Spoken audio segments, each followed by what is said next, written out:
Bonjour, c'est Yannick de Formation pour les pros, prestataires et formateurs photo immobilière. Alors dans cette vidéo, je vais vous donner mes conseils pour bien choisir votre appareil photo et votre matériel photo immobilière. En effet, la photo, c'est le premier contact que vont avoir les prospects avec le bien, donc c'est super important, c'est un peu la vitrine de votre entreprise. Et les vendeurs, lorsqu'ils cherchent une agence, ils regardent aussi beaucoup les photos. Donc si vous voulez rentrer plus de mandats, c'est important d'avoir de bonnes photos. Ça, je pense que vous en êtes déjà convaincu. Alors, certains d'entre vous, je le sais, utilisent leur téléphone, d'autres ont un appareil photo mais qui date un petit peu. Et souvent, on se pose la question d'ailleurs, est-ce que je peux faire avec mon téléphone ou avec mon appareil photo? Alors, la réponse est plutôt avec l'appareil photo. Je vous ai fait une vidéo où je vous fais des comparatifs et je vous explique pourquoi. Pour faire court, en gros, sur un appareil photo, vous allez avoir un capteur qui est beaucoup plus grand, donc beaucoup plus d'informations, meilleur en basse lumière, meilleur rendu, et vous allez aussi surtout pouvoir intégrer dessus un flash externe qui va vous aider dans les situations compliquées de contre-jour. Alors ça s'utilise d'une certaine façon, j'entends déjà certains photographes pros qui disent wow, le flash en photo immobilière. C'est beaucoup utilisé aux États-Unis, c'est une technique particulière que moi j'ai adaptée pour les agents immobiliers et c'est vraiment quelque chose qui fonctionne très très bien quand on sait l'utiliser. Donc voilà pourquoi je vous conseille plutôt un appareil photo. Alors comme vous pouvez le voir sur la table, j'ai uniquement deux appareils photo. C'est les appareils photo qui sont pour moi à l'heure actuelle les plus adaptés en rapport qualité-prix, facilité d'utilisation. Alors il existe des réflexes, mais on en trouve de moins en moins, et d'ailleurs, beaucoup de marques ont arrêté d'en produire. Donc c'est pour ça que je vais vous orienter plutôt vers des appareils photo hybrides. Ça, c'est la première chose. Alors pour ceux qui veulent investir dans du matériel photo, vous pourrez, à l'issue de la vidéo, accéder à un dossier que je vous ai préparé, où je vous mets toutes les références classées par prix, les marques que je conseille, les accessoires utiles, et comme ça, vous pourrez choisir le bon matériel adapté à votre budget et à ce que vous voulez faire. Alors, je vous ai pris des appareils avec objectif interchangeable, c'est-à-dire que on va pouvoir mettre à la place de l'objectif de kit un objectif ultra grand angle. Donc ça, c'est quelque chose qui est très important en photo immobilière. Si on veut avoir même les petites pièces dans leur ensemble, il faut un ultra grand angle. C'est pour ça d'ailleurs que sur certains téléphones, quand on n'a pas les trois optiques avec ultra grand angle, on se retrouve un petit peu coincé. Donc sur un appareil photo, c'est pareil, il faut l'optique qui va bien pour avoir un angle suffisamment large. Donc ces deux appareils photo permettent de changer les optiques. Et vous pouvez l'utiliser d'ailleurs aussi pour vos vacances en mettant un objectif encore plus polyvalent ou l'objectif de kit. Mais pour la photo immobilière, il faudra un ultra grand angle. Je vais vous donner les références après. Alors, j'ai sélectionné ces deux boîtiers. On peut aussi utiliser, pour ceux qui ont vraiment un budget serré, un bridge. Donc un bridge, c'est quoi? C'est un gros compact sur lequel on ne peut pas enlever l'objectif. Et pour moi, il y a uniquement un bridge qui est valable en photo immobilière, c'est le Panasonic FZ82, parce que c'est le seul à avoir un angle suffisant. Pas aussi grand que sur les ultra grands angles, mais ça passe quand même. Donc si vraiment vous avez un budget serré, partez sur ce modèle. Mais si vous pouvez mettre un petit peu plus cher, je vous conseille de partir sur ces deux modèles. Alors, au niveau des boîtiers que j'ai sélectionnés, on a ici à ma gauche le Canon M50 et ici le Nikon Z30. Alors, jusqu'ici, dans les hybrides, je préconisais essentiellement le Canon parce qu'il n'y avait pas de concurrence en rapport qualité-prix. Et j'ai eu un contact avec Nikon qui a bien voulu me prêter cet appareil qui vient de sortir avec cet objectif ultra grand angle qui vient de sortir. Donc je remercie au passage Nikon Plaza à Paris qui me prête cet appareil et cet objectif pour une semaine. Donc comme ça me permet de le tester. Donc je l'ai déjà testé, ça fait 2 jours que je l'ai reçu. Et donc maintenant je peux en faire une présentation parce que je trouve qu'il est vraiment bien adapté aussi. Voilà, donc après vous choisirez en fonction de la marque que vous préférez, en fonction des caractéristiques de chaque boîtier, mais les deux sont adaptés et font des images de qualité. Alors quand je dis sont adaptés, c'est-à-dire que vous allez avoir un ultra grand angle de disponible à un prix raisonnable, parce qu'il existe bien sûr d'autres boîtiers, mais les objectifs ultra grand angle soit ne sont pas disponibles, ou soit coûtent très très cher, plus de 1000 €. Donc voilà, je sais qu'il y en a qui vont tiquer si je commence à leur dire faut acheter un boîtier à 1000 € et rajouter 1000 €, voilà. Vous n'êtes pas photographe professionnel. Donc voilà, là on a des objectifs qui sont beaucoup plus raisonnables et des boîtiers aussi qui sont beaucoup plus raisonnables en prix. Et qui sont tous les deux très faciles d'utilisation puisqu'on va avoir un écran orientable, donc ça c'est super pratique en photo immobilière parce que quand on prend sa photo un petit peu plus bas et voilà, on va avoir des écrans tactiles pour changer toutes les valeurs. C'est une utilisation un peu comme sur un téléphone, donc c'est vraiment très facile et ça plaît beaucoup. Vous pourrez même orienter l'écran vers vous si vous avez envie de faire des vidéos pour les réseaux sociaux, etc. Donc ça fonctionne très bien en photo et en vidéo. Vous avez tous les réglages disponibles. Donc à partir du moment où on veut faire la photo immobilière, c'est bien de connaître quelques réglages pour avoir une bonne mise au point, pour avoir aussi des photos bien exposées, des couleurs justes. Alors d'ailleurs à ce propos, je vous ai préparé une série de vidéos où je vous donne mes conseils pour bien réussir vos photos immobilières et je vous mettrai aussi tous les liens vers le matériel classé. Voilà, je vous ai préparé un petit dossier, c'est disponible en téléchargement, il suffit de cliquer sur la page que je vous ai mis sous la vidéo, vous rentrez votre email et je vous envoie tout ça par mail et comme ça vous aurez toutes les références et les vidéos. Donc n'hésitez pas à télécharger ce dossier, ça vous aidera grandement dans vos choix et puis pour améliorer vos photos. Alors revenons au matériel. Donc à l'heure actuelle, en 2023, voici les deux boîtiers que je conseille pour les agents immobiliers pour faire de la photo immobilière. Donc bon rapport qualité-prix, facilité d'utilisation. Donc le Nikon Z30 et le Canon M50. Alors, les deux boîtiers sont assez similaires en termes de tarifs et de fonctionnalités. Il y a des petites différences, donc comme ça, ça va vous permettre de faire votre choix. Donc les deux ont un écran tactile pour faire la mise au point. Voilà, on l'a fait où on veut, comme sur un téléphone. Vous allez pouvoir changer des valeurs directement sur l'écran. Par exemple, ici, je peux changer les ISO. Sur le Canon aussi. Voilà. On va pouvoir changer autrement les différentes valeurs. Donc si je passe dans un autre mode, par exemple priorité ouverture, je vais pouvoir changer l'ouverture ici directement sur l'écran ou via la molette qui est sur le dessus ici. Voilà. On va pouvoir ajuster l'exposition. Sur le Nikon, on va pouvoir le faire aussi, donc via cette touche qu'on appuie et ensuite on tourne la molette. Et on peut changer aussi, bien sûr, les valeurs directement sur l'écran. Vous voyez, je peux changer ici toutes les valeurs. Donc, très facile d'utilisation. On a une griffe de flash sur les deux, donc très bien, et qui sont compatibles avec des flashs manuels pas chers que je préconise.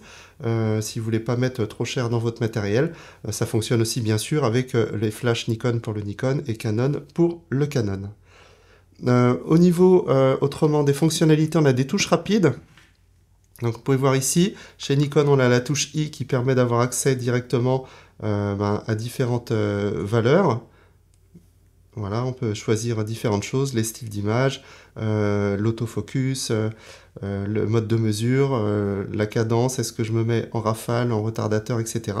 Donc ça c'est très bien, on y accède directement. Et on a aussi chez Canon, voilà, la même chose avec des menus ici qui sont en accès rapide. Alors, les différences maintenant. Alors, ici, sur le Canon, on a un viseur, alors que sur le Nikon, il n'y en a pas.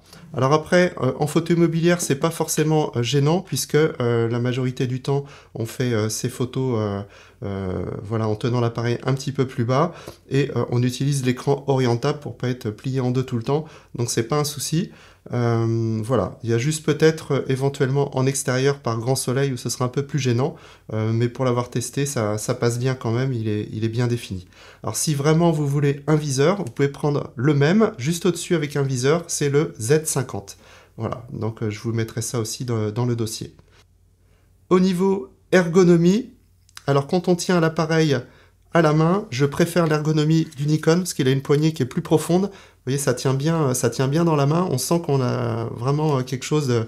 Voilà, en plus il y a un petit support ici pour poser le pouce. Voilà, l'appareil est vraiment bien calé.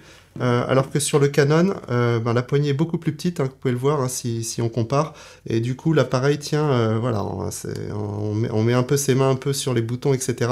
C'est beaucoup moins confortable et j'ai pas de grosses mains. Donc quelqu'un qui a de grosses mains, je pense, sera plus à l'aise sur le Nikon. Au niveau construction, ici, ça fait un petit peu plus plastique bas de gamme, alors que ici, on a quelque chose de, voilà, qui fait plus costaud. Voilà, ça c'est le ressenti général.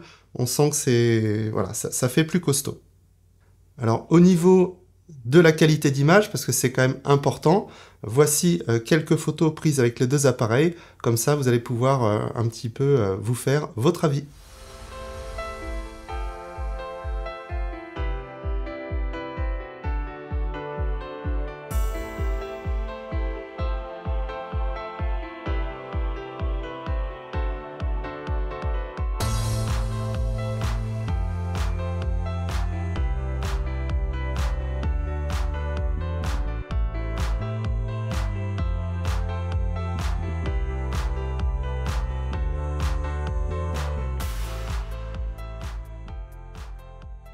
Donc une fois que vous aurez votre boîtier et un ultra grand angle, évidemment, je vous conseille d'utiliser un trépied. Donc un trépied, ça vous permet plusieurs choses. Déjà, de ne pas avoir de photo floue, puisque l'appareil sera posé sur un trépied. Et en photo immobilière, on sait que dans certaines pièces, il y a très peu de lumière. Et si vous tenez votre téléphone ou votre appareil à main levée, vous risquez d'avoir des photos floues. Voilà, parce que vous aurez une vitesse trop basse. Donc c'est pour ça que l'utilisation d'un trépied est vivement recommandée. Ce sera aussi bien mieux au niveau du cadrage. Vous allez pouvoir construire votre photo en regardant sur l'écran. Donc très pratique. Et puis aussi, ça fera aussi beaucoup plus pro. Alors c'est pas très cher, ça coûte une soixantaine d'euros ce type de trépied. Et ça dure des années, moi ça fait au moins 6-7 ans que j'ai celui-là. Ça bouge pas, c'est réglable, vous avez un petit niveau, donc des photos aussi bien droites, hein, ça fera un peu plus pro, puis vous aurez moins de retouches à faire derrière. C'est réglable en hauteur, et vous avez ici, hop, une petite colonne qui vous permet d'ajuster la hauteur de prise de vue. Voilà, donc je vous mettrai les références aussi de ce trépied. Donc on a boîtier, objectif ultra grand angle, trépied.